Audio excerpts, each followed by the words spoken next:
네, 오늘은 창세기 22장 1절부터 19절 말씀으로 하나님이 원하시는 자라는 제목으로 같이 말씀을 나누도록 하겠습니다. 오늘 본문에 나타난 이 사건을 통해서 오늘날 우리에게 주시는 그 교훈이 무엇인지를 오늘도 같이 좀 나누도록 하겠습니다. 오늘은 제가 좀 특별히 여러분들 모두가 이 내용들을 정리하면서 또 이해하면서 내려갈 수 있도록 어떤 교훈의 대지를 좀 넘어서서 내용의 흐름이 중요한 것들을 대지로 좀 나눴습니다. 그래서 그 대지를 좀 살피면서 오늘 말씀이 중간중간 저와 여러분들에게 주시는 그 말씀이 무엇인지를 나누겠습니다. 오늘 좀 미리 말씀드리는 건 오늘은 조금 말씀이 그렇게 짧지는 않을 것 같아요. 오늘 좀 중요한 부분들이 있어서 너무 짧게 그냥 후딱 끝내는 데 집중을 하진 않겠습니다. 일주일에 한 번 듣는 거니까요. 저희가 하나님의 말씀을 귀담아 듣고 은혜를 다 얻어가기를 소망합니다. 오늘 아브라함이 이삭을 바친 사건을 가지고 말씀을 나눌 것인데요. 우리가 교독하면서 내용을 보았지만 또 설교 가운데 다시 말씀을 읽는 것이 중요하기 때문에 일단 오늘 말씀 본문이 어떤 내용이었는지를 다시 한번 좀 살피도록 하겠습니다. 여러분, 하나님이 아브라함을 75세에 부르셨어요. 그렇죠? 이스라엘 백성의 민족의 조상으로 세우기 위해서 아브라함을 75세에 부르셨습니다. 그리고 나서 하나님이 이미 75세 때는 이미 임신에 아이를 낳을 가능성이 없었던 시기였는데 하나님이 아브라함을 부르셔서 그 아브라함에게 아들을 줄 것이라는 약속을 주세요. 아브라함은 그것을 믿기가 어려웠죠. 하지만 하나님은 그 전능하신 능력으로 그것을 약속을 해주셨고 곧이어 그 약속이 일어나고 세월이 지난 뒤에 놀라운 일이 벌어집니다. 아브라함이 99세 때 놀라운 일이 벌어져요. 그게 무엇이었죠? 네, 하나님이 약속하셨던 대로 아브라함과 사라에게 이삭이 잉태가 되는 것이에요. 그리고 그 다음 해에 더 놀라운 일이 벌어지는데 무려 100세에 아브라함과 사라가 아이를 낳은 것입니다. 그 전능하신 하나님이 하나님의 전능하심을 나타내시고 그 둘을 축복하신 것을 나타내신 것이죠. 즉 자식이 없었던 아브라함과 사라가 100세에 아들을 얻게 되었어요. 그게 누구였죠? 네, 바로 이삭입니다. 여러분, 아브라함과 사라의 인생이 어땠을까요? 네, 그냥 한마디로 얘기하면 남은 모든 생은 잔치였을 것입니다. 잔치. 이미 아브라함의 삶은 사실 어떻게 보면 하나님의 축복으로 물들어 있었기 때문에 그렇게까지 부족한 것은 있지 않았을 거예요. 하지만 그들에게 부족한 게 한 가지가 있었는데 그게 무엇이냐면 그의 씨를 이어갈 후손이 없었다는 것이었습니다. 그런데 그랬던 그들에게 이삭이 주어졌으니 그들은 더 이상 이제 여한이 없는 것이죠. 그들의 남은 삶은 이삭을 키우고 이삭과 함께하는 것에 즐거움이 있었고 기쁨이 있었고 잔치하는 삶이 있었던 것입니다. 즉 제가 말씀드리고자 하는 건 무엇이냐면 100세의 아들을 낳은 이제 이삭의 삶은요, 기쁨과 잔치의 연속이었고 그들의 나날들은 굉장히 행복했었다는 것이죠. 그게 어떻게 보면 이제 오늘 말씀 본문이 시작되기 전까지의 모든 내용이에요. 그런데 이렇게 행복한 나날들을 보내고 있었던 이 아브라함에게 어느 날 하나님이 갑자기 찾아오십니다. 여러분, 하나님이 아브라함을 왜 찾아오셨을까요? 네, 성경을 보니까 하나님이 무엇을 하기 위해서 아브라함을 찾아오셨다고 얘기를 해요. 그게 무엇이냐면 놀라우실 수 있는데 시험을 하시려고 아브라함을 찾아오십니다. 다른 것이 아니라 이 행복한 나날을 보내고 있는 이 아브라함을 시험하시려고 하나님이 찾아오세요. 성경은 이렇게 말하고 있어요. 그 일 후에 하나님이 아브라함을 시험하시려고 그를 부르시되 아브라함 하시니 그가 이르되 내가 여기 있나이다. 하나님이 이삭을 주시고 이삭과 함께 좋은 날들을 보게 하신 이후에 이제 하나님이 좀 세월이 지난 뒤에 아브라함에게 찾아오셨어요. 성경이 말하기로 하나님이 아브라함을 시험하시려고 그를 찾아갔다고 얘기합니다. 하나님이 그를 시험하고자 그를 부르시고요, 한 가지 요청을 하십니다. 그게 무엇이냐면 하나님이 100세에 주셨던 그 너무 귀한 그 아들을요, 하나님께서 명하신 산으로 데리고 가서 거기서 하나님께 제물로 바치라는 것이, 번제로 바치라는 것입니다. 보겠습니다. 여호와께서 이르시되 네 아들 네 사랑하는 독자 이삭을 데리고 모리아 땅으로 가서 내가 내게 일러준 한 산 거기서 그를 번제로 드리라. 하나님은 모리아 산을 가르치시면서 그곳에 가서 그 귀한 아들을 바치라고 말씀을 하십니다. 그 뒤에 아브라함이요, 내용이 많이 생략되어 있는 것인지 아니면 곧바로 아브라함의 순종인지는 모르겠지만 이 하나님의 명령을 들었던 아브라함이요, 순종하여서 이삭을 데리고 하나님이 명하신 그 산으로 올라가요. 말씀을 같이 보겠습니다. 아브라함이 아침에 일찍이 일어나 나귀의 안장을 지우고 두 종과 그의 아들 이삭을 데리고 번제에 있을 나무를 쪼개어 가지고 떠나 하나님이 자기에게 일러주신 곳으로 가더니 제3일에 아브라함이 눈을 들어 그곳을 멀리 바라본지라. 이에 아브라함이 종들에게 이르되 너희는 나귀와 함께 여기서 기다리라. 내가 아이와 함께 저기 가서 예배하고 우리가 너희에게로 돌아오리라 하고, 아브라함이 이에 번제 나무를 가져다가 그의 아들 이삭에게 지우고 자기는 불과 칼을 손에 들고 두 사람이 동행하더니 이삭이 그 아버지 아브라함에게 말하여 이르되 내 아버지여 하니 그가 이르되 아들아 내가 여기 있노라.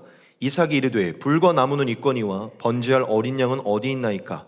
아브라함이 이르되 내 아들아 번제할 어린 양은 하나님이 자기를 위하여 친히 준비하시리라 하고 두 사람이 함께 나아가서, 아브라함이 하나님의 명령을 듣고요 곧바로 이삭을 데리고 또한 이삭을 번제로 드릴 그 재료들을 준비해서 하나님이 명하신 땅으로 갑니다. 그런데 놀라운 것은요, 아브라함이 아침에 일찍 일어나서 출발을 했다고 얘기를 해요. 저는 이 아침 일찍이 일어나서 출발했다는 말씀을 통해서 아브라함이 하나님의 말씀에 즉시 순종했구나라는 것을 느끼게 됐어요. 아주 부지런하게 적극적으로 하나님의 말씀에 순종을 한 것이죠. 진짜 아브라함의 심령이 어땠는지는 알 수는 없지만 또한 아브라함도 하나님의 뜻을 정확히 분별할 수는 없었을 것이고 왜 이런 요청을 하시는가. 하지만 아브라함이 한 것은요 아무 말 없이 그냥 아침에 일찍 일어나 하나님의 말씀에 순종하여 그 모리아산으로 간 것입니다. 그리고 아브라함은 이삭을 데리고 이 모리아산에 올라가서요 정말 놀라운 것은 한치의 망설임도 없이 하나님이 말씀하신 그 이삭을요 결박하여서 하나님 앞에 잡으려고 합니다. 제가 갑자기 왜 이렇게 눈물이 나려고 하는지 모르겠네요.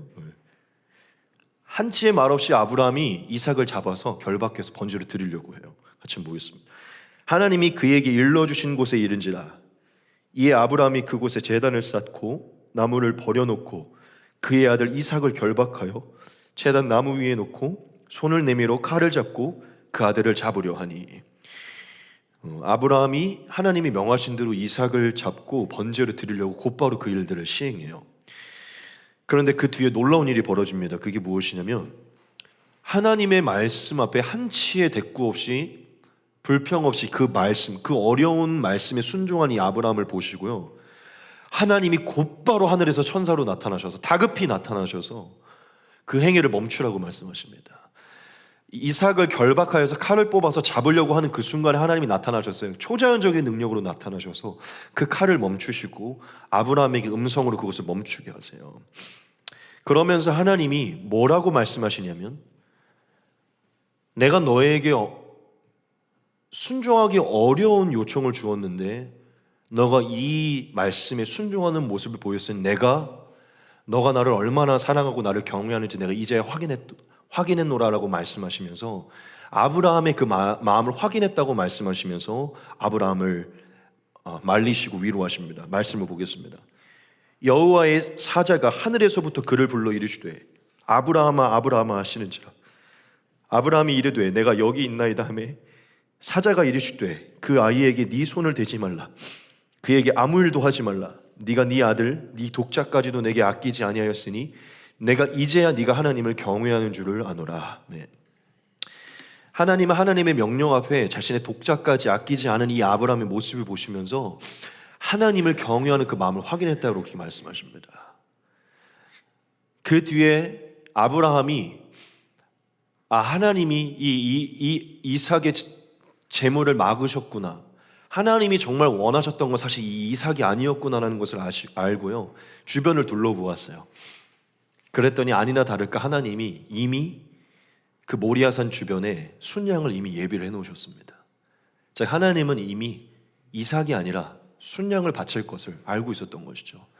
아브라함이 주변을 둘러보았을 때 저기 수풀에 순양이 예비되어 있는 것을 보면서 뭘 알았냐면 이것은 시험이었구나라는 것을 알았어요. 하나님은 내 아들 이삭이 아니라 내 마음을 받기를 원하셨구나라는 것을 알았어요. 그 뒤에 아브라함이 마음이 기뻐서 그 순양을 가져다가 그 순양을 가지고 번제를 드립니다. 아브라함이 눈을 들어 살펴본즉 한 순양이 뒤에 있는데 뿔이 수풀에 걸려 있는지라. 아브라함이 가서 그 순양을 가져다가 아들을 대신하여 번제로 드렸더라. 아브라함이 그 땅 이름을 여호와 이레라 하였으므로 오늘날까지 사람들이 이르기를 여호와의 산에서 준비되리라 하더라.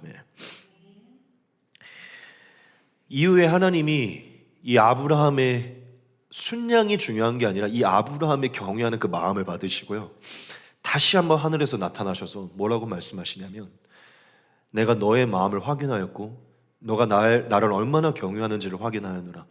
내가 너에게 큰 복을 주리라라고 말씀하시면서 더 놀라운 말씀을 하세요. 그게 무엇이냐면, 사실 하나님이 아브라함에게 복을 주실 것은 이미 계획해 놓은 것이었지만 여기에서 하나님이 더 놀라운 단어를 사용하세요. 그게 무엇이냐면, 내가 나를 가리켜 맹세하노니, 맹세를 하노니 너를 반드시 축복할 것이라고 맹세를 하세요. 하나님이 말씀을 같이 보겠습니다. 여호와의 사자가 하늘에서부터 두 번째 아브라함을 불러 이르시되, 여호와께서 이르시기를 내가 나를 가리켜 맹세하노니 네가 이같이 행하여 네 아들 네 독자까지도 아끼지 아니하였은지 내가 내게 큰 복을 주고 네 씨가 크게 번성하여 하늘의 별과 같고 바닷가의 모래와 같게 하리니 네 씨가 그 대적의 성문을 차지하리라. 또 네 씨로 말미암아 천하 만민이 복을 받으리니 이는 네가 나의 말을 준행하였음이니라 하셨다 하니라. 아멘. 하나님이 하나님을 경외하는 이 아브라함의 모습을 보시고요, 큰 복을 주시겠다라고 말씀하십니다. 그리고 그를 통한 열방의 구원을 이루는 그 복을요, 맹세로 약속을 하세요. 즉 아브라함을 온 세계 열방에 앞으로 예수님을 통하여 일어나는 모든 이 구원의 그 근원이 되는 민족의 믿음의 조상이 되는 자로 세우실 것임을요, 자신을 가리켜 맹세를 하십니다. 이거는 폐기될 수 없는 그 맹세와 약속을 하나님이 주셨던 것이죠. 그래서 아브라함은 이 사건을 통해서 정말 하나님의 민족의 조상, 즉 믿음의 조상이 될 인문으로 나기를 지키고요, 하나님의 축복의 선포를 얻게 되고, 실제로 이 사건 이후에 아브라함은 하나님의 이 역사를 경험을 하게 됩니다. 즉 여러분, 우리가 읽은 이 1절부터 19절의 말씀은요, 한마디로 말하면 이렇게 표현할 수 있어요. 아들을 바치라는, 즉 하나님의 아들을 바치라는 이 시험을요, 아브라함이 통과하여서요, 하나님의 큰 축복을요, 약속으로 맹세로 얻게 된 사건입니다. 즉 아브라함이 진짜 믿음의 조상으로 복의 근원으로 세워지는 그 일에 확정을 받은 사건이에요. 즉 오늘 말씀은 이 시험의 통과함으로 하나님의 복의 근원, 복의 시작점이 되는 자로 낙인이 찍혀서 맹세를 얻게 되는 귀한 사건이라는 것이죠. 즉 오늘 말씀은 아브라함의 인생의 가장 중요한, 하나님과의 관계와 이 축복에서도 제일 중요한 한 가지의 사건을 나타내고 있습니다. 여러분, 이 말씀 자체가 은혜가 되지 않습니까? 우리가 지금 벌써 한 3주 연속 바라봤나요? 우리가 교훈을 얻고 있는 이 아브라함의 모습. 처음에 아브라함의 모습은 굉장히 연약했었잖아요. 믿음도 없고 하나님을 경외하지 않았던, 연약했던 사람이었는데, 그의 인생의 후반부에 왔을 때 아브라함의 모습은요, 아들 이삭까지 바치는 엄청난 믿음의 사람이 되어 있습니다. 여러분, 오늘 말씀은 저와 여러분들에게 정말 중요한 것들을 말을 해주고 있어요. 하나님이 어떤 분이시고, 하나님이 성도들을 인도하실 때 무엇을 요청하시고, 또한 그러한 삶 속에 무엇을 요구하시는지, 무엇을 원하시는지가 아주 자세히 나타나 있습니다. 오늘 이 아브라함을 대하신 하나님을 보면서 우리에게 주시는 하나님의 교훈을 좀 우리가 좀 순차적으로 얻을 것인데요, 첫 번째로 우리가 이 말씀을 통해서 가장 우선적으로 깨달아야 되는 것은 바로 이것입니다. 하나님은 우리의 경외심을 알기 위해 우리를 시험하신다는 것이에요. 하나님이 오늘 이 말씀으로 저와 여러분들에게 주시는 첫 번째는요, 하나님은 우리의 경외심을 알기 위해 우리를 시험하신다는 것입니다. 여러분, 하나님이 분명히 아브라함에게 무엇을 하기 위해 찾아오셨죠? 네, 시험을 하기 위해 찾아오셨어요. 놀랍지 않습니까? 하나님이 사랑하시는 아브라함을 시험하시려고 찾아오셨어요. 우리가 이 말씀을 다시 한번 봅시다. 그 일 후에 하나님이 아브라함을 시험하시려고 그를 부르시되, 아브라함아 하시니 그가 이르되 내가 여기 있나이다. 여러분, 하나님이 아브라함을 시험하셨죠. 이것은 불변하는 진리입니다. 하나님이 하시는 일에 속해 있는 것이에요. 여러분, 그런데 이 아브라함의 하나님이 누구의 하나님이죠? 바로 우리의 하나님이에요.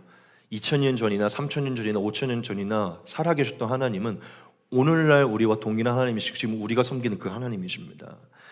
여러분, 하나님이 아브라함을 시험하셨다는 이 모습을 통해서 우리가 뭘 알 수 있냐면, 하나님은 자녀들을 시험하시는 분이시라는 것이에요. 자녀를 시험하시는 분이 하나님이라는 겁니다. 근데 이 하나님이 누구이죠? 네, 바로 우리의 하나님이시잖아요. 여러분, 우리가 이 사건을 통해 무엇을 알 수 있냐면 하나님은 우리를 시험하시는 하나님이시라는 것입니다. 하나님은 하나님의 자녀인 우리를요, 때때로 시험하시는 하나님이시라는 것이에요. 그럼 우리가 한 가지 질문을 던져봅시다. 하나님은 왜 우리를 시험하시는 것입니까? 네, 그것은 아브라함을 시험하셨던 그 원인과 똑같은 것이에요. 하나님이 오늘날 하나님의 자녀인 사랑하는 우리를 시험하시는 이유는요, 저와 여러분들의 마음을 확인하기 위함입니다. 하나님을 향한 그 경외심을 확인하게 하기 위함이에요. 여러분, 하나님이 인격적인 분인 거 아시죠? 하나님은 인격을 가지고 있습니다. 우리 사람이 인격을 가지고 있잖아요. 이 모든 인격은 누구로부터 나온 것이냐면 하나님으로부터 나온 것입니다. 즉 하나님은 우리와 다르지 않으세요. 우리도 사랑하는 사람, 또한 우리와 함께 있는 사람의 표정, 말, 행위를 통해서 그 사람의 마음을 확인하고 싶어 하듯이 하나님도 모든 것을 아시지만 우리의 그 행위를 통하여서요, 우리의 그 삶을 통해서 하나님을 어떻게 대하고 있는지를 확인하기를 원하시는 분이세요. 즉 하나님은요, 시험하시는 분이신데 왜 우리를 시험하시냐면 우리가 하나님을 어디까지 얼마나 경외하는지를 알게 하시기 위해서 시험하시는 것이에요. 하나님이 분명히 아브라함에게 이렇게 말하셨죠. 내가 이제야 네가 하나님을 경외하는 줄 아노라. 여러분, 하나님 모든 것을 아시잖아요. 하나님이 다 아시잖아요. 아브라함이 하나님을 사랑하는 것도 아시잖아요. 그런데 하나님은 이 시험을 통과하여 이 시험에 순종한 아브라함의 모습을 통해서 이것을 확인하십니다. 정확히 이렇게 표현하시죠. 이제야 알았다라고 말씀하세요. 이 사건 이후에, 이 행위 이후에 이제야 너의 마음이, 나를 향한 너의 마음이 어떤지를 알았다고 고백을 하십니다. 여러분, 우리가 오늘 이 말씀을 통해서 하나님을 깨달아야 됩니다. 하나님은요, 저와 여러분들이 하나님을 얼마나 사랑하고 얼마나 경외하는지를 확인하고 싶어 하세요. 그것을 확인하고 싶어서 때때로 우리의 삶에 무엇을 주시냐면 시험을 주십니다. 하나님께서 요구하신 그것을 순종함을 통해서 진실로 하나님을 사랑함을 나타내고 이 어떠한 삶의 어떠함보다 하나님을 더 경외함을 가지고 있는지를 확인하기 원하세요. 이 경외한다는 것은요, 원어로 보면 하나님을 두려워한다는 단어예요. 두려워한다. 즉 그 어떠한 것보다도 하나님을 가장 존귀하고 위대한 분으로, 또한 가장 어미하신 분으로 여겨서 내 인생의 가장 중요한 분으로 그분의 말씀을 가장 두려워하는 것, 그분의 인도함을 가장 두려워하는 것, 그 삶이 우리에게 있는 것을 하나님이 확인하기 원하신다는 것이죠. 여러분, 오늘 이 말씀을 우리가 하나님을 다시 주목하기 원합니다. 하나님은 때때로 우리의 마음을, 우리 안에 있는 하나님을 향한 그 경외심을 확인하기 위해서 때때로 우리의 삶에 시험을 허락하신다는 것이에요. 여러분, 하나님은 확인하기 원하시는 분이심을 기억하시기 바랍니다. 그 확인을 통하여서 하나님의 마음에 기쁨을 얻기를 원하시는 분이심을 기억하시기 바랍니다. 하나님 모든 것을 다 아시잖아요. 아니요, 하나님은 드러나고 나타나는 것을 통해서 확인하시는 분이십니다. 여러분, 하나님은 시험하는 분이심을 우리가 꼭 기억하기 소망합니다. 두 번째로 저와 여러분들이 이 말씀을 통해서 또 깨달아야 되는 부분은요, 바로 이것이에요. 더 큰 순종의 자리로 부르신다는 것입니다. 두 번째로 우리가 깨달아야 되는 것은 더 큰 순종의 자리로 부르신다는 것이에요. 여러분, 하나님이 우리의 경외함을 알게 하기 위해서 시험을 허락하시는 분이시잖아요. 하나만 물어봅시다. 하나님이 우리에게 하시는 시험이 무엇일까요? 이 시험은요, 다른 시험이 아닙니다. 딱 한 가지예요. 순종입니다. 순종. 하나님이 저와 여러분들에게 주시는 시험은 다른 것이 아니에요. 순종의 시험입니다. 더 자세히 말하면 이전보다 더 큰 순종의 시험이에요. 더 큰 순종으로 부르시고 더 큰 순종의 행위로 부르시는 것이 하나님이 저와 여러분들에게 행하시는 시험입니다. 여러분, 하나님이 아브라함에게 이삭을 바치라고 했던 이 시험은요, 다른 시험이 아니었어요. 그건 무엇이냐면 아브라함의 인생에 이전에 했던 것보다 더 큰 순종으로 나아가는 그 시험이었던 것이에요. 하나님은 아브라함이 하나님을 경외하는지 알게 하기 위해서 무엇을 주셨냐면 여기까지 순종할 수 있느냐라는 그 순종의 시험을 주신 거지. 즉 하나님이 아브라함을 부르신 그 자리는 다른 것이 아니라 더 큰 순종의 자리였다는 것이죠. 아브라함이 한 번도 생각해보지 못했고 예상해보지 못했고 해보려고 하지 않았고 해볼 생각조차도 하지 않았던 그 순종이 요구되는 자리로 하나님이 부르셨다는 것이에요. 여러분들에게 한번 좀 물어볼게요. 여러분, 아브라함의 인생 속에서 제일 하기 어려웠던 순종이 무엇이었을까요? 하나님의 명령 중에 아브라함이 제일 싫어했던 명령이 무엇이었을까요? 단 한 가지입니다. 아들을 죽이라는 것이에요. 아들을 죽이라는 것. 아브라함에게 아들을 죽이라는 것은요, 아들과 떨어지라고 하는 것은요, 그의 인생에 제일 순종하기 어려운 명령이고 제일 어려운 시험이었어요.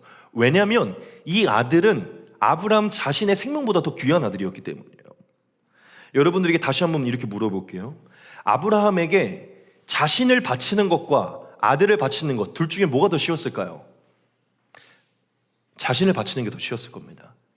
아브라함에게 사라를 바치는 것과 아들을 바치는 것, 뭐가 더 쉬웠을까요? 사라를 바치는 게 더 쉬웠을 거예요. 왜냐하면 제가 아브라함과 사라는 저는 확신합니다. 아브라함과 사라에게 본인들을 바치는 게 훨씬 더 쉬웠을 거예요. 누구보다 아들을 바치는 것. 왜냐? 이 아들이 본인들보다 더 귀했기 때문이죠. 그리고 어쩌면 이제 그 두 사람은 이제 살 만큼 살았고, 사실은 우리가 많은 어떤 영화나 드라마에서도 보면요, 더 귀한 그 한 사람을 살리기 위해 본인을 희생하는 경우들이 많죠. 사실 어떻게 보면 예수님이 하신 일이 그 일이죠. 여러분, 아브라함의 인생에서 자신을 바치는 것보다 더 어려운 것은요, 자신의 생명보다 더 귀한 아들을 바치는 거잖아요. 무슨 얘기입니까? 아브라함은 자기 자신보다도 사실 아들을 더 사랑했기 때문에 이 사랑하는 아들을 바치는 것이요, 그의 인생이 제일 어려운 순종이었다는 거죠. 여러분, 하나님이 굉장히 가끔 조금 짓궂어요. 이 표현을 보면 굉장히 짓궂은 것을 알 수 있습니다. 하나님이 아브라함에게 이삭을 바치라고 하실 때 이것을 딱 집어서 얘기를 하십니다. 같이 한번 볼까요? 이렇게 말씀하세요. 네 사랑하는 독자라고 얘기를 합니다. 아브라함이 이삭을 사랑하고 있는 것을 아시고 그 사랑하고 있는 것을 딱 집어서 얘기하세요. 지금 아브라함의 인생에 제일 사랑하고 있는 게 뭐지 하나님은 아셔서 그것을 짚어서 말씀하신다고요. 그냥 독자라고 말하지 않고 사랑하는 독자라고 얘기해요. 즉 하나님은 아브라함이 지금 인생에서 제일 뭘 사랑하고 제일 뭐를 내려놓기 어려워하는지를 잘 알고 있어요. 근데 하나님은 그거를 콕 집어서 그것을 내려놓고 그것을 바치라고 얘기를 하세요. 제가 아브라함이 주님 이것만큼은 내려놓을 수 없습니다라고 말하는 그 부분을 하나님이 건드신다는 것이죠. 왜 그렇습니까? 아브라함에게 더 큰 순종의 자리를 요구하고자 그것을 요구하신 것이에요. 아브라함이 이전에 한 번도 경험하지 못했던 그 순종의 자리로 나아갈 수 있는지를 하나님이 확인하고 싶었던 것이죠. 이삭이 너무 사랑스럽고 귀중한 것은 알겠지만 그것보다도 하나님을 더 사랑하고 경외해서 이 말씀에 순종할 수 있는지 하나님이 확인하고 싶었던 것이에요. 즉 여러분, 하나님이 아브라함에게 하셨던 시험은요, 다른 것이 아닙니다. 이전에 행하지 못했던, 어떻게 보면 지금 내가 너무 사랑하여서 이것만큼은 포기할 수 없는 부분을 하나님은 순종하는 그 자리로 나아가게 만드는 것입니다. 여러분, 하나님이 때때로 우리의 마음을 확인하기 위해서 시험하신다고 여러분들에게 말씀을 드렸잖아요. 그것은 우리에게 다른 것으로 다가오지 않습니다. 때때로 우리의 신앙생활에 하나님이 우리의 마음을 확인하시기 위해서 우리를 시험의 자리로 부르시는데 그것은 다른 자리가 아닙니다. 더 큰 순종으로 부르시는 자리예요. 더 큰 순종으로 나아가게 하는 자리라는 것입니다. 하나님은요, 때때로 저와 여러분들이 한 번도 경험해 보지 못했고, 한 번도 예상해 보지 못했고, 한 번도 시도해 보지 못했고, 한 번도 해보려고 생각하지도 못했던 그 자리까지도 나아갈 수 있도록, 누구를 위해? 하나님을 위해서 그걸 나아갈 수 있도록 그 순종의 자리로 저희를 부르신다는 것이죠. 즉 한마디로 표현하면 내가 지금 너무 사랑하여서 하나님보다 더 우선되어서 내려놓을 수 없을 것 같은 그것을 내려놓고 하나님의 말씀에 순종하는 그 자리로 저와 여러분들을 부르신다는 것이에요. 이건 내가 너무 사랑하기에 양보할 수 없고 다른 건 다 순종할 수 있는데 이건 내가 순종할 수 없어라고 여기는 그것을 하나님은 순종하도록 우리의 삶에 시험을 허락하신다는 것입니다. 여러분, 제가 오늘 말씀을 준비하면서 제 인생을 진짜 한번 돌아봤어요. 진짜 하나님 우리의 인생 가운데, 이 신앙의 모든 인생 가운데 때때로 시험을 허락하시는가, 더 큰 순종의 자리로 우리를 부르시는가, 제 인생을 그냥 경험사로 돌아봤는데요, 완벽히 정답입니다. 완벽히 정답이에요. 여러분, 제가 이 설교를 준비하면서 제 인생을 한번 돌아봤는데 제가 하나님을 진짜 만나서 정말 거듭나면서 지금까지 하나님께 오면서요, 정말 매 때마다 시마다 뭐가 있었냐면 시험이 있었어요. 다른 게 아니라 이전보다 더 큰 순종으로 부르는 그 시험이 있었다는 거죠. 여러분, 저도 지금은 되게 믿음이 좋아 보이지만 예전에는 이제 막 예수님을 믿어서 이제 막 신앙생활을 시작했던 적이 있었어요. 근데 그때는요, 이 일요일, 즉 이 주일의 어떤 그 거룩함을 잘 인식하고 있지 못해서 뭐가 있었냐면, 그때는 딱 예배만 드리고 끝나고 친구들이랑 막 놀러 다니고 막 그랬었어요. 일단 하나님을 믿어서 예배는 드리는데 뒤에 시간은 이제 제 여가 시간이니까 놀아야 되는 거죠. 근데 어느 날 하나님이 슬슬 제가 이제 일요일 예배만 참석하는 그 시간만 보내고 있을 때 어느 날 하나님이 제 마음에 이제 제 안에 성령이 계시잖아요. 그게 뭐 설교를 통해서든 말씀을 통해서든 누구를 통해서든 이제 부담을 주시는 거예요. 음성이 들리는 것이죠. 서광아, 주일은 거룩한 날인데 너무 너의 오락을 즐기진 않았으면 좋겠다. 그리고 세상 친구들보다는 성도들과 있는 것을 했으면 좋겠다는 제 마음이 오기 시작하는 거예요. 근데 저도 이제 아직은 그때는 막 친구들을 정리하지 않을 때니까 이제 마음에 부담이 있죠. 그런데 거기서 하나님이 원하시는 게 무엇인지 생각하고서 주일을 더 거룩하게 지켜야겠다고 생각하고 교회 이후 예배만을 드리는 게 아니라 성도들과의 교제와 또 이후에 너무 오락적인 향락적인 것을 끊어내게 됐어요. 그렇게 하나하나 시작됐죠. 근데 또 어느 날 이제 일요일 하루는 잘 보내고 있었어요. 어느 날 또 이제 적당한 때가 돼서 또 다른 부담이 들어와요. 서가 수요 예배 와야 되지 않겠니? 교회 수요 예배 금요 예배가 있는데 순종했어요. 하루를 더 구별하겠다. 수요 예배 나가기 시작했어요. 어느 날 설교 가운데 또 부담이 오는 거예요. 잠을 내려놓고 새벽 예배에 나가야지 않겠니? 순종했어요.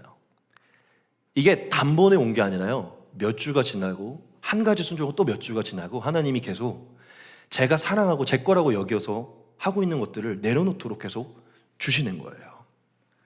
어느 날은 제가 만나던 친구들, 제가 이제 20살 넘어서 이제 하나님을 만났기 때문에 제 친구들은 여전히 막 술집에 이렇게 많이 있었거든요. 만나려고 가면 막 PC방도 가야 되고 막 술집도 가야 되고 막 그럴 때가 있었어요.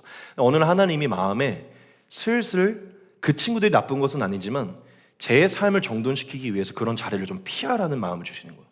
슬슬 순종해서 친구들의 관계를 정리를 하게 됐어요. 친구들이랑은 잘 지냅니다. 이번 결혼식 때도 많이 왔어요, 여러분. 그리고 어느 날 하나님이 제가 보고 있는 것들, 하나님의 말씀보다 더 많은 핸드폰을 보고 있고 뭐 좋지 않은 것들을 보는 것을 마음에 감동을 주시면서 이것을 끊어내라는 마음을 주셨어요. 어떨 때는 저의 옷차림을, 거기까지는 제가 생각하지 못한 이제 옷차림도 더 거룩하게 구별하는 마음을 주셔서 어느 때에는 옷차림도 구별을 하게 됐어요. 어느 날은 전도에 순종하라는 마음을 주셔서 전도를 하게 됐고, 어느 날은 이제 제 삶을 내려놓고 하나님께 헌신하는 마음을 주셔서 신학교에 들어가는 순종을 했습니다. 제가 신학교 들어갔을 때 연애를 안 했거든요. 오랫동안 안 했어요. 그때 하나님이 주셨던 건 공부에 집중을 했으면 좋겠다. 나에게 연애를 하지 않아, 그 마음을 주셔서 또 신학교에 괜찮은 애들도 많거든요. 또 거기에 순종을 했어요. 나중에는 목사가 되라는 마음을 주셔서 또 거기에 순종을 했고, 또 지나 사역을 시작하라는 마음을 주셔서 순종을 했고, 또 지나 개척을 하라는 마음을 주셔서 순종을 했고, 개척을 했는데 제 마음에 여러 가지 시험이 있는 거예요. 이거 못하겠다, 그만해야겠다. 하나님이 끝까지 버티라는 마음을 주셔서 또 저는 제 삶을 내려놓고 또 버텼어요. 무슨 얘기를 하고 있냐면, 제 인생을 한번 이 말씀을 준비하면서 돌아봤더니 정말 매 때마다 시마다 시험이 찾아왔었어요. 그 시험은 다른 게 아니었었어요. 너가 이제는 주일을 참석했구나. 그럼 나를 위해 이것도 좀 더 할 수 있겠니? 너가 배우가 되고 싶구나. 그런데 배우 말고 하나님의 말씀을 전하는 사람이 될 수 있겠니? 너가 다른 교회 섬기는 것보다 내가 원하는 교회를 세울 수 있겠니? 한 번에 오지 않고 때마다 시마다 불안함이 있고 좀 부담스러운 게 있긴 있지만 제 마음을 하나님이 더 큰 순종의 자리로 부르셔서 이걸 할 수 있겠냐고 요청을 하셨어요. 근데 제가 지금 제 삶을 돌아보니까요, 실패했던 적도 있고 머뭇거렸던 시간도 있지만 결국 다 거기에 순종을 하게 됐습니다. 하나님은 말씀을 통해서든 설교를 통해서든 무엇을 통해서든지 어느 날 제게 음성을 주셔서 그걸 순종을 하게 하셨어요. 하나님은 제 마음에 늘 그런 마음을 주셨어요. 이것도 내려놓을 수 있겠니? 이것까지 순종할 수 있겠니? 하나님이 제가 뭐에 집중하고 뭘 사랑하는지 너무 정확히 아셔서 그걸 내려놓을 수 있는지, 다음 스텝에서 다음 것을 내려놓을 수 있는지 그것을 항상 물어봐 주셨어요. 즉 제 삶을 돌아보니까 정말 하나님의 시험은요, 즉 더 큰 순종으로 부르시는 이 시험은요, 때마다 시마다 있었다는 것이죠. 제가 여러분들에게 드리고 싶은 얘기는 뭐냐면, 여러분 우리의 신앙의 계절마다 늘 시험이 있습니다. 아브라함의 이 사건이 단회적인 것 같지만 그렇지 않아요. 이것은 우리의 삶에 때마다 시마다 하나님께서 주시는 일들이에요. 여러분, 하나님은 저와 여러분들의 삶에 이 신앙의 계절에 시마다 때마다요 시험을 허락하세요. 다른 것이 아니라 우리가 했던 것을 넘어서서 생각하지 못했던 부분에 순종할 수 있는지, 하나님을 위해 그것을 드릴 수 있는지를 시험하는 것이냐. 즉 우리가 피하고 싶어하고 부담스러워하는 그 순종의 자리를 하나님을 위해 갈 수 있도록 부르신다는 것이죠. 왜냐? 그 행위를 통해서 우리 안에 있는 하나님을 향한 경외심을 확인하고 싶어 하신다는 것이에요. 여러분, 우리가 오늘 말씀을 통해 기억해야 되는 것은 무엇이냐면, 하나님은 저와 여러분들의 마음을 확인하기 원하신다는 것이고, 그 확인하기 위해서 저와 여러분들의 삶을 더 큰 순종의 자리로 부르신다는 것이, 그게 하나님이 지금 저와 여러분들의 삶에 허락하고 있는 시험이라는 것입니다. 이것은 현재 진행 중이라는 것이죠. 세 번째로 저와 여러분들이 기억해야 될 것은 바로 이것입니다. 더 큰 순종의 요구는 더 큰 축복을 위함이라는 것입니다. 여러분, 하나님이 아브라함을 왜 시험하셨습니까? 네, 하나님을 경외함을 알게 하시기 위함이죠. 그런데 오늘의 맥락 속에서 보면요, 하나님이 아브라함의 마음을 확인하려고 하셨던 그 이유가 있어요. 하나님이 아브라함의 마음의 그 경외함을 확인하려고 했던 그 이유가 있다는 것이죠. 그게 뭔지 아십니까? 아브라함을 축복하기 위함이에요. 결국 하나님이 아브라함을 축복하려는 계획을 가지고 있었는데 그 마음을 확인한 뒤에 축복하고 싶으셨기 때문입니다. 즉 결국 아브라함의 순종을 통하여, 더 큰 순종을 통하여서 더 큰 축복과 영광을 주시기 위해서 하나님이 그를 시험하신 것이에요. 이 말씀을 다시 한번 보겠습니다. 여호와의 사자가 하늘에서부터 두 번째 아브라함을 불러 이르시되, 여호와께서 이르시기를 내가 나를 가리켜 맹세하노니 네가 이같이 행하여 네 아들 네 독자까지도 아끼지 아니하였은즉 내가 내게 큰 복을 주고 네 씨가 크게 번성하여 하늘의 별과 같고 바닷가의 모래와 같게 하리니 네 씨가 그 대적의 성문을 차지하리라. 또 네 씨로 말미암아 천하 만민이 복을 받으리니 이는 네가 나의 말을 준행하였음이니라 하셨다 하니라. 네. 여러분, 17절 18절 말씀을 통해 알 수 있는 것은요, 하나님은 아무런 목적 없이 그냥 우리를 괴롭히려고 순종의 자리로, 시험의 자리로 부르신 게 아니라는 거예요. 하나님이 그냥 아브라함을 괴롭게 하고 너 어떤지 한번 보자 하려고 아브라함을 그 자리로 부르신 게 아닙니다. 하나님은 결국 그 행위를 통하여 그 마음을 확정하고 마음이 기뻐서 아브라함을 그 기쁜 마음으로 더 큰 축복으로, 영광으로 허락하시고자 사실 그를 시험의 자리로 부르신 것이에요. 즉 이와 같아요. 하나님이 이렇게 말씀하신 것 같아요. 내가 너에게 이 큰 보기를 주기를 원하는데 너가 이 큰 복 받을 그릇인지를 먼저 확인하겠노라. 너의 순종으로 너의 그릇의 크기가 어떤지 나에게 보이기를 원하노라. 이렇게 말씀하신 것 같다는 것이죠. 즉 하나님은 더 큰 축복과 영광을 주기를 원하시니 이 축복을 받을 수 있는 그릇인지를 확인하기를 원하신 것이에요. 즉 결국 하나님이 아브라함을 더 큰 순종의 자리로 부른 것은 그 통과를 통해 하나님의 선물을 받게 하기 위함이라는 것이죠. 여러분, 우리가 이 아브라함을 대하셔서 오늘날도 동일하게 대하신 이 하나님을 통해 우리가 알 수 있는 것은요, 지금 저와 여러분의 삶의 시장의 계절에 하나님이 시험이 찾아오는 것은 사실 굉장한 축복으로 나아가는 길입니다. 하나님이 우리의 삶에 이전보다 더 큰 순종의 자리를 요구하는 것은요, 우리를 괴롭히기 위한, 우리에게 부담을 주고자 하는 것도 아니에요. 그것은 하나님이 그 순종을 통해서 우리의 경외의 마음을 확인한 하나님의 기쁨이 되어서 우리에게 더 큰 축복과 영광의 자리로 우리를 부르시기 위함인 것입니다. 여러분, 하나님은 하나님을 경외하는 자, 사랑하는 자를 축복한다고 성경에 수없이 써놓으셨어요. 인격적인 하나님이시면 모든 이들 축복하는 게 아니라 하나님을 경외하고 하나님을 사랑하고 하나님께 순종하는 자를 축복하셔서 분명히 신명기 내내 그 말씀을 써놓으셨어요. 여러분, 하나님이 저와 여러분들에게 더 큰 순종으로 부르시는 이유는요, 다른 세상에 있는 다른 신들의 이유와 같지 않아요. 하나님은 우리에게 곤욕을 주기 위해서 순종의 자리로 부르시는 게 아닙니다. 그 순종을 통하여서 하나님의 더 큰 축복의 자리로 가서 그 축복과 영광을 얻게 하기 위해서 저와 여러분들에게 시험을 주시는 것이에요. 그럼 우리가 한 가지만 더 살펴봅시다. 그게 무엇이냐면 하나님의 저와 여러분들에게 주시고 하자는 그 축복이 무엇일까요? 하나님이 아브라함에게 주셨던 그 축복이 무엇일까요? 저는 오늘 이것을 두 가지로 여러분들이 말씀드리기 원하는데, 첫 번째는요, 믿음입니다. 믿음. 하나님은 믿음의 축복을 주기 원하시는 것이고, 두 번째, 그릇됨의 축복을 주기 원하시는 것이에요. 그릇됨. 즉 믿음과 그릇됨의 축복을 주기 원하시는 것이에요. 여러분, 하나님이 아브라함을 더 큰 믿음의 순종의 자리로 부르셨을 때는요, 그에게 다른 것을 주시려고 부른 게 아니라 그 안에 이전보다 더 큰 믿음을 주시기 위해서 그를 거기로 부르신 것입니다. 이 믿음을요, 다르게 표현하면 하나님과의 관계라고 표현할 수 있어요.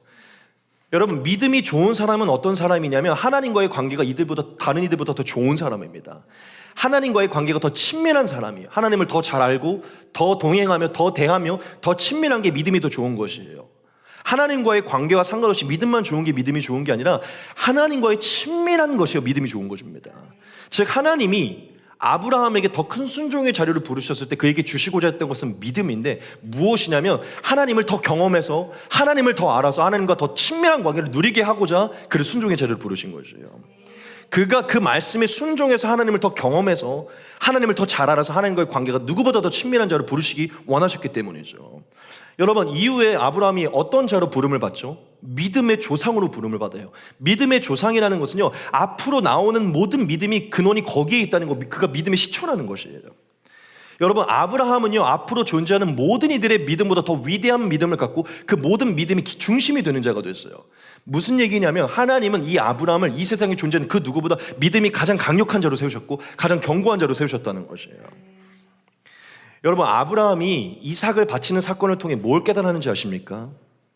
아브라함의 인생에 이삭을 바치는 이 사건을 통해 뭘 깨달았는지 아세요? 진실로 하나님은 전능하셔서 죽은 자를 살리시는 분이심을 아브라함은 깨달았어요. 여러분, 아브라함이 이삭을 바쳤을 때 그것은 무엇을 바친 것 같냐면 사실 자기 자신을 바친 것 같습니다. 여러분, 아브라함이 이삭을 바쳤을 때 그것은요, 자기 자신을 바친 것 같아요. 왜냐, 이 이삭은 자신보다 더 귀한 아들이었기 때문이죠. 오히려 이삭이 올라가는 것보다 자기가 올라가는 게 훨씬 나았죠. 무슨 얘기냐면 아브라함이 이삭을 바친 사건은 결국 하나님 앞에 자신의 목숨을 바친 사건과 같다는 것이에요. 아브라함은 죽은 목숨이었고 그의 인생은 어둠이었어요. 하지만 하나님이 무엇을 보여주셨죠? 결국 그 이삭을 죽지 않게 하셨고 순양을 통해 그것을 대체하시고 다시 그 죽음의 자리에서 일으키셨습니다. 이것은 무엇을 말하냐면 아브라함이 자신을 하나님께 바쳤을 때 하나님은 그 자신을 다시 살리심을 얘기해요. 아브라함을 부활시키신 것입니다. 무슨 얘기입니까? 아브라함은 이삭을 바친 사건을 통해서 하나님은 내 자신을 다 바치는 삶을 드릴 때도 결국 나를 살리시고 부활시키시고 지키시는 하나님이심을 경험했다는 것이죠. 여러분, 제가 여러분들에게 무엇을 말하고자 하는 것이냐면 아브라함은 이삭을 바친 사건을 통해서 뭘 알았냐면 하나님이 어떠한 분이신지를 더 깊이 깨달았고 하나님이 얼마나 선하시고 여호와 이레라, 하나님은 예비하시고 준비하시는 분이시다. 내가 하나님께 내 목숨을 바쳐도 하나님은 내 삶을 예비하고 있는 분임을 깨달았다는 것이에요. 하나님이 어떠한 분이신지 삶으로 경험했고 체험했고 그 아들을 바쳤다가 살림받은 사건을 통해서 아브라함은요, 하나님을 향한 그 믿음이 누구보다 깊어졌어요. 여러분, 하나님이 아브라함을 순종의 자리로 부르신 것은요, 그 순종의 자리, 그 경험을 통해서 하나님이 대체 어떠한 분이신지를 나타나기 위함입니다. 그것을 통해 아브라함이 하나님을 믿어서 아브라함의 믿음이 견고하여지기 원하셨기 때문이에요. 여러분, 아브라함은 결국 무엇을 통해 하나님을 알게 되고 무엇을 통해 믿음이 강해졌냐면 순종을 통해 하나님을 알게 된 것이고 순종을 통해 믿음이 강해진 것이에요. 즉, 아브라함은 믿음의 축복을 받은 것입니다. 믿음의 축복. 그리고 두 번째로 뭐라 그랬죠? 그릇 됨의 축복이라는 거예요. 그릇 됨의 축복. 여러분, 아브라함이 이삭을 바치는 사건을 통해서 하나님의 마음에 뭐가 확정이 됐냐면 내가 아브라함에게 값없이 주려고 했던 이 축복을 받을 만한 그릇이 맞구나. 내가 이 아브라함을 믿음의 조상으로 세우기 원하는데 그 그릇이 되는 게 맞구나라는 것을 하나님을 확정했어요. 아브라함은 순종을 통해서 하나님께 무슨 축복을 받았냐면 축복을 받을 그릇이 준비되는 그 축복을 받은 것입니다. 아브라함은 그 순종을 통하여서 하나님의 영광의 도구여 쓰임받는 그릇이 되는 그 축복을 얻게 된 것이에요. 여러분, 아브라함의 이 복은요, 모든 세계로 퍼져가서 이 아브라함의 이 모든 영향력, 이 하나님의 빛과 영광은요, 세계로 퍼져나가게 됐어요. 하나님은 이 순종을 통하여서 아브라함을 하나님의 영광을 드러내는 도구와 그릇으로 사용하시기를 작정하신 것입니다. 즉, 하나님은 결국 아브라함에게 이 경험을 통해 믿음을 허락하셨고 축복의 그릇으로 확정하시며 그의 그릇을 허락하신 것이에요. 그리고 아브라함은 사실 다른 모든 외적인 축복까지 덤으로 다 얻게 됐죠. 왜냐, 하나님이 그를 너무 기뻐하셔서 그의 마지막 노년까지 복을 주셨거든요. 여러분, 아브라함이 죽는 기록이 성경에 기록되어 있어요. 아브라함이 이제 죽었을 때 아브라함의 죽음이 기록되어 있는데 정확하게 뭐라고 기록되어 있는지 아십니까? 아브라함이 몇 세에 죽었고 아브라함이 죽을 때까지 하나님이 복을 주셨다고 기록되어 있어요. 죽을 때까지 복을 주셨더라. 왜냐? 독자까지 아끼지 않은 그 아브라함의 삶을 하나님이 너무 기뻐하셨거든요. 죽을 때까지 복을 주셨다고 성경이 기록하고 있어요.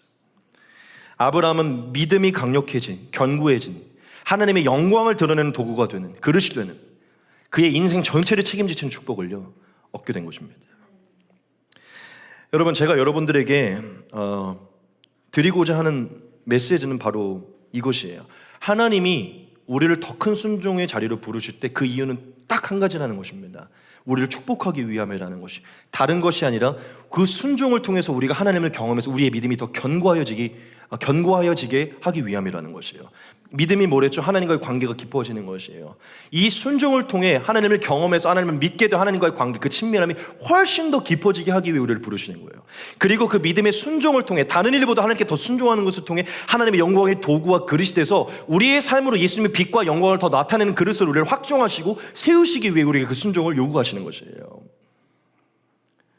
여러분, 제가 아까 그 말씀을 드렸잖아요. 저는 제 인생의 시마다 때마다 하나님의 시험과 하나님의 요구들이 있었다고요.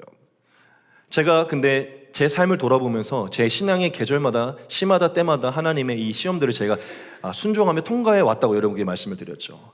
근데 제가 또 제 삶을 돌아봤어요. 하나님이 아브라함에게 이 시험에 통과했을 때 믿음과 하나님의 그릇 때문에 축복을 주셨는데, 내 삶에도 하나님이 믿음과 그릇 때문에 축복을 주셨는가? 완벽하게 주셨더라고요, 그것을. 여러분, 제가 제 삶을 돌아봤는데요, 진실로 제가 늘 하나님이 주셨던 그 더 큰 순종으로 나아가는 그 자리에서 한 걸음 한 걸음 순종했을 때요, 제 내면에 어떤 일이 발생했냐면 하나님의 역사를 경험해 하나님을 믿는 믿음이 훨씬 더 커지는 것을 경험했어요.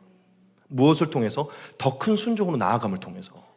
하나님이 저에게 늘 더 큰 순종을 때마다 요구해 주셨는데, 제가 거기에 순종했을 때 하나님이 하나님을 더 알게 하시고 더 경험하게 하시고 제 믿음이 훨씬 더 성장하는 걸 경험하게 하셨어요. 제가 느꼈어요. 하나님이 나에게 더 큰 순종으로 요구하시는 것은 나를 불편하게 하시는 것이 아니다. 결국 하나님을 나타나게 하기 위하심이고 내 믿음을 견고하게 하기 위함이고 내가 하나님과 더 가까워지게 하기 위함이구나, 이것을 깨달았다는 것이죠. 여러분, 많은 사람들이 제가 믿음이 되게 좋다고 얘기를 해요. 전 신학교 다닐 때부터 너무 감사하게 다른 신학생들보다 되게 믿음이 좋다는, 뭔가 그렇게 보인다는 얘기를 많이 들었어요. 어떻게 보면 여러분도 저를 그렇게 봐주시는 부분도 있는 것 같기도 해요. 여러분, 많은 이들이 제가 믿음이 좋다고 얘기하는데 이 믿음은요 그냥 저에게 들어온 것이 아닙니다. 만약에 제가 믿음이 좋다면, 좋아진 게 맞다면, 이 좋아진 이유는 딱 한 가지예요. 그게 뭐냐면 하나님이 때마다 시마다 제게 요구했던 그 더 큰 순종에 제가 순종했기 때문이에요. 하나님이 하나님을 더 경외하라고 말씀하실 때 그 말씀에 제가 더 순종했기 때문에 사실 제가 더 믿음이 견고해진 것입니다. 왜냐면 아까 말씀드렸듯 때마다 시마다 하나님께서 허락하신 그 순종에 제가 순종했을 때요, 하나님은 다른 것을 제게 주지 않으시고 하나님을 향한 믿음, 하나님을 향한 경험, 그 믿음, 하나님이 어떤 분이신지 하나님과의 그 친밀함을 더 크게 만들어 주셨거든요. 또한 저는 지금까지의 저의 순종을 통해서 하나님이 저의 그릇을 넓혀오시고 그릇 때문에 축복을 주셨다고 생각합니다. 저는 다른 것을 다 떠나서 제가 지금 여기에서 이 어린 나이에 여러분들 앞에서 말씀을 전하고 있고 담임 목회자로 서게 된 이 모든 것이 정말 큰 축복이라고 생각을 해요. 무슨 얘기입니까? 하나님이 저를 담임 목회자라는, 성도가 많은 것은 상관없이 담임 목회자라는 그릇으로 세우셨다는 것이죠. 저는 이게 저에게 큰 은혜라고 생각합니다. 제가 순간순간마다 하나님께서 허락하신 그 일들을 순종했기 때문에 이 자리에 왔다고 생각해요. 제가 여러분들이 많이 말했잖아요. 제가 지금도 젊지만 젊고 결혼하기도 전에 가능성이 많았을 때 제 주변에 대형교회에 있었던 많은 사람들이 저에게 수많은 콜을 얘기를 했었어요. 제가 개척을 했는데 코로나가 터져서 너무 어려워 있으니까 제 주변의 사람들이 왜 여기서 흔히 개고생을 하냐고 얘기를 하면서 대형교회로 오라는 얘기를 많이 했어요. 그게 저한테는 엄청난 시험들이었어요. 왜냐하면 앞이 보이지가 않고 어떻게 나아갈지 모르는 시간들, 제 앞날이 어떻게 될지 모르니까 저에게는 엄청난 시험인 거예요. 근데 항상 기도의 자리에 가면 하나님께서 제게 주시는 것은요, 다른 게 아니에요. 버티라는 것입니다. 하나님의 때가 올 때까지 버티는. 오늘 정말 우리 명희 지사님의 기도가 굉장히 저는 은혜가 됐는데, 하나님의 때가 와서 높일 때까지 기다리라는 것이에요. 그 마음만 와서 저는 늘 모든 것을 거부를 했어요. 여러분, 저 이빨엔 소리 아닙니다. 저는 다른 어떤 대형교회에서 제가 잘 되는 거 뭐 그럴 수는 있겠지만, 지금 여기서 제가 담임 목회를 하는 게 제일 큰 그릇이라고 생각해요. 담임 목회자로 서 있는 게. 제가 이것을 누릴 수 있는, 이 그릇을 제가 누릴 수 있는 것은 딱 하나밖에 없어요. 제가 그 순간순간들마다 순종했기 때문이에요. 버티라는 것에 순종했기 때문입니다. 제가 뭐 얼마나 큰 축복을 그릇이 됐는지는 모르겠지만, 저는 제가 지금 개척을 했고 담임 목회자라는 게요, 엄청난 영광이에요. 그리고 지금 성도가 뭐 그렇게 세상적인 길을 많지는 않지만, 여러분들이 제 앞에 계신 게 저는 엄청난 영광입니다. 즉, 저는 순간순간마다 그냥 하나님께 제 삶을 드리겠다고 헌신했을 때, 남들이 부러워하는 것처럼 보이는 견고한 믿음을 갖게 되었고, 남들이 손살에 치는, 어려워하는 그 담임 목회자의 길을요, 갈 수 있게 되었어요. 즉, 제가 말하고자 하는 게 뭐냐면, 제 삶을 돌아봤을 때 진짜 제 삶의 믿음과 그릇 때문에 축복이 언제나 주어졌었다는 것이죠. 여러분, 제가 여러분들에게 드리고 싶은 얘기는 확고한 것입니다. 하나님이 저와 여러분들을 더 큰 순종의 자리를 부르시는 것은 다른 이유가 아니라는 거예요. 하나님을 경험해서 믿음을 견고하게 하기 위함이라는 것이고, 하나님의 영광을, 빛을 나타내는 도구로 세상 가운데 더 크게 세우기 위함이라는 것이에요. 그릇을 넓히게 하기 위함이라는 것이죠. 여러분, 이것을 꼭 기억해야 돼요. 더 큰 순종이 없이는요, 더 큰 하나님을 경험할 수는 없습니다. 더 큰 순종이 없이는 더 큰 믿음을 경험할 수 없어요. 여러분, 관계의 부분에 순종해 본 자가 관계 가운데 하나님이 어떻게 일하는지를 볼 수 있어요. 물질의 부분에 순종해 본 자가 물질에 하나님이 어떻게 역사하시는지를 바라볼 수 있어요. 여러분, 일적인 부분에 순종해 본 자가 일 가운데, 일터에서 하나님이 어떻게 역사하시는지 볼 수 있고, 그게 예배든 전도든 선교든 사역이든 어떤 부분이든지 순종을 해본 자, 경험을 해본 자만이 거기에서 하나님이 어떻게 하시는지 하나님을 볼 수 있는 것이에요. 여러분, 인생 전체를 걸어본 자가 인생 전체를 하나님이 어떻게 역사하시는지를 볼 수 있는 겁니다. 인생의 일부만 드린 자는 인생의 일부만 하나님이 하는 것만 볼 수밖에 없는 거예요. 하나님은 순종을 통하여서 나오는 자에게 하나님을 계시하시고 믿음을 주시는 것입니다. 저와 여러분들이 하나님을 더 알게 원한다면 더 다가가시고 더 순종하셔야 돼요.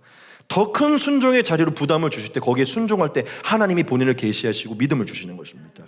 그리고 우리의 그릇을 넓히시고 하나님을 증거할 수 있는 자, 그릇이 넓다는 건 결국 하나님과 누린 그 관계를 세상 가운데 증거하시는 것입니다. 역사하시는 것이죠. 여러분, 하나님은 우리에게 이 축복을 주시고자 저와 여러분들을 부르시는 것입니다. 그것을 기억하시기 바랍니다. 마지막 네 번째입니다. 오늘 말씀이 저와 여러분들에게 주시는 교훈은요, 하나님의 것을 바치는 것이다, 이것이에요.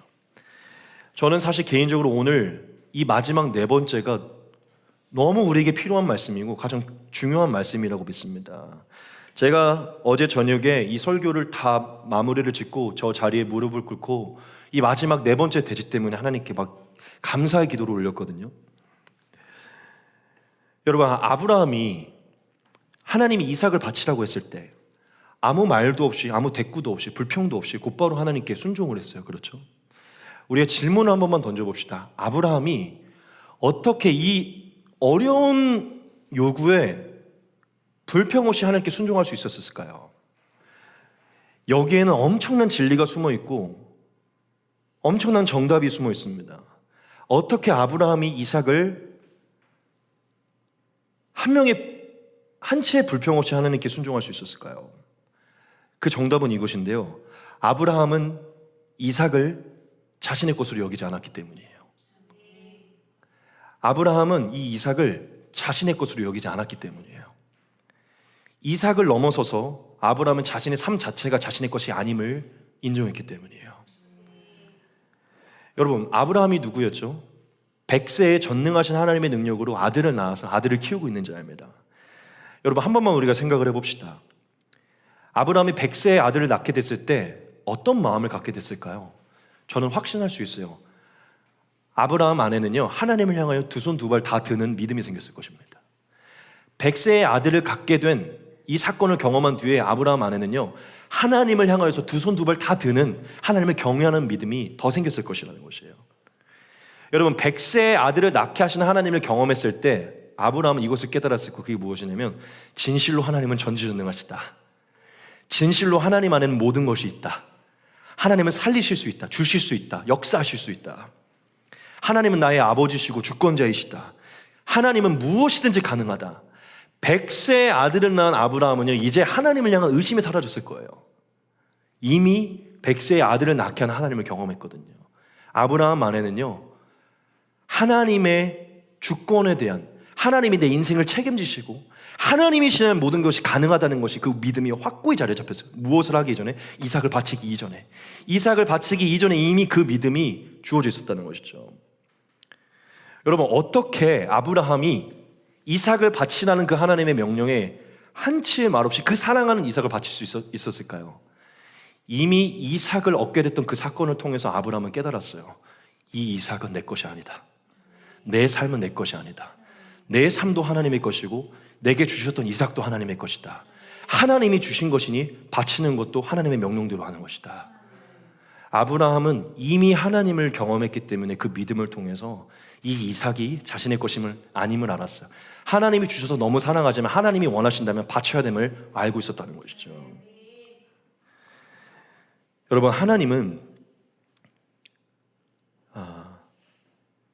아브라함은 하나님이 자신의 인생이 주관자임을 깨달았고 왕임을 깨달았고 주권자임을 깨달았어요. 자신의 삶과 자신이 누리고 있는 모든 게 하나님으로부터 온 것임을 깨달았다는 것이죠. 그렇기 때문에 그 무엇도 자신의 것으로 여기지 않았고 그토록 사랑하는 하나님이 주신 이 이삭도요, 결국 하나님으로부터 온 것을 알았기 때문에 하나님이 그를 다시 달라고 요청하셨을 때 아브라함은 한치의 말 없이 하나님께 그것을 드린 것입니다. 아브라함은 자신도 자신이 누리는 모든 것도 하나님의 것임을 깨달았기 때문이죠. 여러분, 제가 여러분들에게 이 마지막 대지에서 드리고 싶은 가장 중요한 말씀이 있어요. 여러분, 하나님은 저와 여러분들에게 때때로 시험의 자리를 허락하십니다. 더 큰 순종의 자리를 허락하세요. 저와 여러분들이 사랑하고 있는 그 이삭을 내려놓으라는 그 순종을 요구하실 때가 있어요. 여러분, 우리가 하나님이 우리의 삶에 이 이삭을 내려놓으라고 말씀하실 때 이 이삭을 어떻게 내려놓을 수 있는지 아십니까? 우리가 기쁨으로 하나님께 이 이삭을 내려놓을 수 있는 유일한 길이 있어요. 그게 무엇이냐면 이 이삭이 내 것이 아님을 인정하는 것이에요. 이 이삭이 나로부터 온 것이 아님을 인정하는 것입니다. 여러분, 이 이삭은 우리가 나 자신이라고 여길 수 있어요.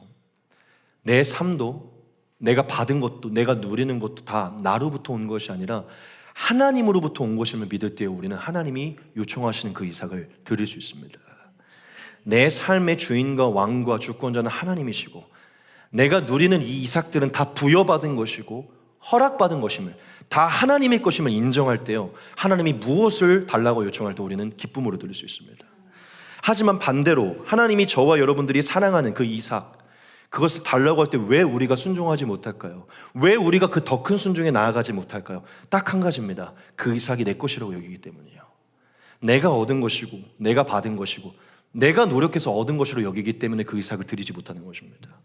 그것을 우리 자신으로 바꾸면, 왜 하나님이 우리의 삶 전체를 하나님께 드리라고 할 때 왜 우리가 드리지 못할까요? 내 삶이 내 것이라고 여겨지기 때문이에요. 내가 너무 사랑하고 내가 너무 포기할 수 없기 때문에 이것만큼은 드릴 수 없는 부분, 다 드릴 수 없지만 이것만큼은 내 것이라고 여겨지기 때문에 우리가 하나님께 드리지 못하는 것입니다. 여러분, 성경이 하나님을 뭐라고 말합니까? 태초에 천지를 창조한 분이시라고 말해요. 창세기 1장 1절입니다. 태초에 하나님이 천지를 창조하시니라. 하나님이 천지를 창조하셨고 만물을 창조하셨고 그 가운데 사람을 창조하셨다고 얘기해요. 하나님이 자기 형상 곧 하나님의 형상대로 사람을 창조하시되 남자와 여자를 창조하시고 여호와 하나님이 땅의 흙으로 사람을 지으시고 생기를 그 코에 불어넣으시니 사람이 생명이 되니라. 모든 만물과 그 가운데 사람을 누가 창조하시냐면 하나님이 창조하신 것이에요. 여러분, 하나님이 존재하지 않았다면 이 만물은 하나도 존재할 수가 없었어요. 지금 우리가 살고 있는 모든 것이 누구로부터 나온 것입니까? 하나님으로부터 나온 것이에요. 여러분, 사람은 흙덩어리에 불과합니다. 이 흙덩어리를 빚으셔서 생명을 부으셔서 우리가 존재하고 있는 거예요. 우리의 삶이 누구의 것입니까? 하나님의 것이에요. 우리의 삶에 누리고 있는 게 누구의 것입니까? 하나님의 것이에요. 하나님이 과일도 주셨고 동물도 주셨고 채소도 주신 거예요. 돈도 건강도 지혜도 총명도 명철도 관계도 지정의 모든 것을 다 하나님이 주신 것이에요. 우리가 왜 하나님께 이것을 못 드리는 줄 압니까? 이게 우리의 것이라고 생각하기 때문이에요. 아브라함이 어떻게 하나님께 이것을 드렸는지 압니까? 이 모든 것이 하나님으로부터 왔고 이 이삭이 하나님의 것을 알았기 때문이에요. 여러분, 이 세상에 존재하는 그 어떤 것도 하나님의 것이 아닌 것이 없어요. 지금 우리가 누리고 있는 모든 것 하나님으로부터 부여받은 것입니다. 우리 안에 심장이 뛰고 있고 우리의 호흡을 하고 있는 것 하나님으로부터 부여받은 것이에요. 우리의 삶 자체, 우리의 삶에 누리는 것 다 하나님으로부터 부여받은 것이죠. 지금 여기 있는 공기, 여기 있는 모든 물품 태초에 하나님이 지으신 것입니다. 이 모든 것은 다 하나님께로 돌아가야 돼요. 믿으십니까? 이 모든 만물이 하나님께로 왔기 때문에 하나님께 바쳐줘야 된다는 것이죠. 아브라함이 어떻게 자신과 같았던 이삭을 자신의 삶 전체를 하나님께 바칠 수 있었냐면 이게 다 하나님으로부터 온 것이고 하나님이 주권자임을 인정했기 때문이에요. 여러분, 우리의 삶 전체, 이 지구 전체, 온 우주 전체는요 다 하나님의 것입니다. 이 모든 만물은 하나님께 순종해야 되고 하나님께 바쳐줘야 되는 것이에요. 여러분, 우리가 하나님이 요구하시는 더 큰 순종에 나아가지 못하는 이유가 바로 여기에 있는 것이에요. 우리는 아브라함과 다르게 우리의 삶, 우리가 누리는 이삭이 내 것이라고 여기기 때문이죠. 여러분, 근원적으로 근본으로 돌아가셔야 돼요. 우리의 삶, 모든 것은 하나님으로부터 온 것입니다. 우리가 어떤 부분은 하나님의 것으로 여기고 어떠한 부분은 내 것으로 여긴다면요 절대적으로 그 부분은요 우리가 하나님께 순종할 수 없어요. 하지만 아브라함과 같이 그냥 인생 전체가 하나님의 것이고 내게 주어진 내가 가장 사랑하는 내 삶 전체 같은 이 이삭도 하나님의 것임을 믿는다면 그분이 그것을 요청하실 때 그것을 얼마든지 하나님께 드릴 수 있는 것입니다. 왜냐? 내 것을 드리는 게 아니라 하나님의 것을 다시 드리는 것이니까. 하나님께서 주신 것을 바치는 것이에요. 여러분, 네 번째 대지가 무엇입니까? 하나님의 것을 바치는 것이에요. 여러분, 우리 바실레아교회 생각을 바꿔야 됩니다. 우리의 것을 바치는 게 아니에요. 하나님의 것을 다시 하나님께 드리는 것입니다. 할렐루야. 우리가 기꺼이 할 수 없는 부분을 어떻게든 우리가 용서서 내는 게 아니라 하나님의 것을, 받은 것을, 누린 것을 다시 드리는 것입니다. 여러분, 우리가 이것을 깨달을 때요 내게 주어진 모든 것은 내 것이 아니라 하나님의 것이고 하나님이 찾으실 때 하나님의 것을 다시 되돌려 드린다는 것, 이것을 깨달을 때요 우리의 삶에 어떠한 순종이 찾아와도 그게 정말 예수님처럼 십자가에 달려 자신의 삶을 드리는 것일지라도 우리는 순종할 수 있는 것이에요. 여러분, 이 부분을 여러분들에게 예수님의 복음으로 마지막 마무리 짓고 말씀을 마치겠습니다. 저는 아브라함의 사건을 보면서 이게 크리스찬의 복음의 삶임을 깨달았어요. 여러분, 아브라함의 인생은요 굉장히 암울했어요. 왜냐하면 많은 것이 다 가지고 있었지만 그가 제일 바라고 있던 그 소원이 이루어지지 않았거든요. 그 후손을 이어가는 소원을 얻지 못했거든요. 어떻게 보면 그의 인생은요 많은 것을 가졌지만 공허했었을 거예요. 어둠 속에 있었을 것이라는 것이죠. 그런데 하나님이 그런 공허했던 아브라함에게 찾아와 주셔서 무엇을 주셨냐면 이삭을 주셨어요. 이삭을, 아들을 주셨어요. 아브라함이요 공허했던 삶에서 아들 이삭을 받고 나서 기쁨이 일어났어요. 생명이 일어나고 막 삶이 즐거워지기 시작했어요. 마치 복음을 받아들인 사람처럼 잔치하는 삶을 막 시작하겠어요. 즉 아브라함의 인생에 이삭 때문에 새로운 국면, 완전 새로운 삶이 시작이 된 거예요. 아브라함은 이삭을 받고 나서 새 삶이 시작됐습니다. 그런데 어느 날 하나님이 자기 자신과 같은 이 이삭을 하나님께 다시 바치라고 얘기를 해요. 근데 아브라함이 어떻게 하죠? 그 이삭을 바칩니다. 그것은 무엇인지 아세요? 아브라함은 깨달은 거예요. 이삭을 통하여서, 자신의 찾아온 이삭을 통해서 하나님이 이삭을 통해 내게 새 생명을 주셨으니 이제 내 것은 내 것이 아니다. 이건 다 하나님의 것이다. 이것을 깨닫고요 아브라함은 이삭을 다시 하나님께 바칩니다. 무슨 얘기입니까? 내게 새 생명을 주신 그 삶을 이제 다시 하나님께 바치는 거예요. 누가? 아브라함이. 여러분, 여기에 복음이 있어요. 여러분, 우리의 삶은 살 수 없는 삶이었습니다. 지옥으로 떨어져야 되고 죄와 사망으로 어둠 속에 있어야 되는 사람들이었어요. 지금도 하나님의 진노로 죽어야 되는 자들이었어요. 하나님이 근데 우리에게 이삭과 같은 약속의 아들 예수님을 보내주셨어요. 우리 죄를 씻어주셨고 심판에서 건져주셨고 의롭다 해주셨고 영광과 존귀의 면류관을 씌워주셨어요. 우리는 예수님을 믿어서 축복을 얻었고 영생을 얻었고 심판에서 건진받았고 완전히 새 삶을 살아가게 됐습니다. 근데 어느 날 하나님이 우리에게 다시 말씀하세요. 이삭을 나에게 바치기를 원하노라. 무슨 얘기죠? 우리가 받은 그 새 생명을 이제 다시금 하나님께 바치기 원한다는 것이죠. 여러분, 그때 우리는 무엇을 해야 되는지 아십니까? 이제 우리에게 찾아온 이 이삭의 은혜, 예수님의 은혜를 누림으로 나는 죽고 예수님이 내 안에 삶을 우리가 깨달았다면요, 하나님이 그 이삭을 다시, 즉 우리의 삶을 요청하실 때 예수님으로 구원받은 우리는요, 이제 내 삶은 내 것이 아니라 예수님의 것임을 인정함으로 이삭을 드리듯 우리의 삶을 예수님께 바쳐야 되는 것이에요.